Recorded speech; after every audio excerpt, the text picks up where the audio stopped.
Ladies and gentlemen, dreamers and doers, entrepreneurs of all ages, welcome back to Kinetic Customs. My name is Drew, and rounding out the third and final shoe for our Statecraft mini series, or Statecraft design series that I did on my live stream yesterday, Wednesday the 3rd, we have the Terran shoe.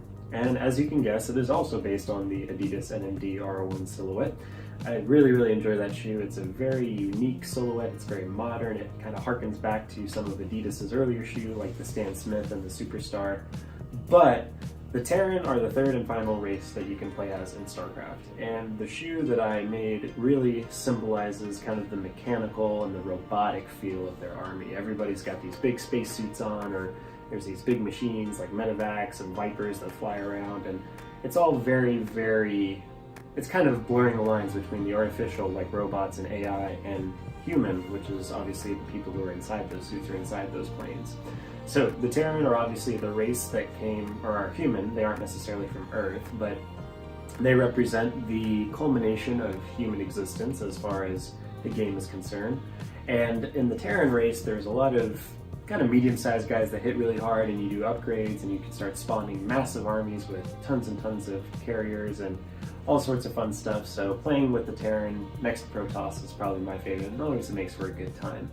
So without further ado, let's cut right into the time lapse. Alrighty, ladies and gentlemen, back for time lapse number 3, the third and final shoe in our StarCraft series, the Terran shoe. So as I mentioned in the intro, I really wanted to get a sort of mechanical or metal feel to this shoe. So the base color, or the primary color of this shoe, is going to be this nice gunmetal kind of chain gray. You can see me painting some color and cleaning up the edges and getting everything set on the upper part of the shoe. Then we decide to do the lower. I think we did a blue on this one. Okay, yeah, now I remember. I'm sorry. We did a blue lower on this one, and then we left the accent pieces, so the part where it says Adidas and the little grill looking thing in the back, we make those, or we keep those white just to let it pop a little bit. Here you can see me cleaning up the laces and the lace knots, or the lace locks on the side of the laces, the part that actually hold the lace to the shoe, and just cleaning up the laces here and getting them all white, that signature white that Kinetic Customs has been known for. It's kind of the hallmark of all of our shoes, is we use white laces. And then we clean up the edges just a little bit, and we get into doing the lower part of the shoe, which is the rubber. And I grabbed the blue from the reference image that I have, just to stay true to form and bring the opacity down, obviously, so you can still see the sole and it's not just a huge blob of color. And I go around and clean up everything, and before you know it, we have a blue sole. Or I'm sorry, a blue lower, I should say. The sole is the bottommost part of the shoe, but the lower is the rubber part, I should say. Sorry, I had to conjure my words here. It's been a little bit of a long day, but I'm enjoying winding down and doing this time lapse and getting it uploaded for you guys. I definitely want to do more video game shoes in the future, so if you guys have any ideas, definitely leave them in the comment down below, and I'll be happy to take a look at it. I may even do them on live stream. I've thought about doing a live stream where I just take viewer requests, so first one to give me a good idea, I'll do a shoe based on that, and we see what happens. Keep me on my toes.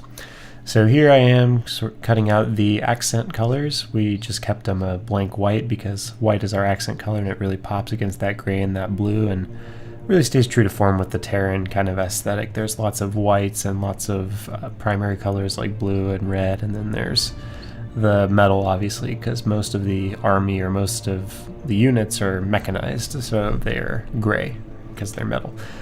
Metal is usually gray, unless it's like bronze or something like that, in which case it is bronze in color. But now I'm ruminating or becoming divergent from the topic, talking about metallurgy and not shoes here. So yeah, here we go. Cleaning up the back end here, the little plastic part. Wanted to keep it blue to stay true to form with the rest of the shoe, so I bring the opacity up just a little bit. You'll notice I did this on a separate layer just because the back part is plastic, so it takes color just a little bit better, so I wanted to be able to tweak that separately and get it kind of the same look of plastic as if you were painting it. Finally, we wrap up with the signature name of the race on the side, and then I jump in and I get the logo for Raynor's Raiders. Jim Raynor's the main protagonist of StarCraft, and he is the lead of Raynor's Raiders, which is the little symbol with the R there that you see on the toe now, and what you see on top of most of the units in the Terran race. Then finally we add the Kinetic logo, and then we add a little bit of flavor text here in a second, and a classic SCVs you click on, they say in the rear with the gear, so I thought that'd be a cool name for this shoe. There we go. Done and done.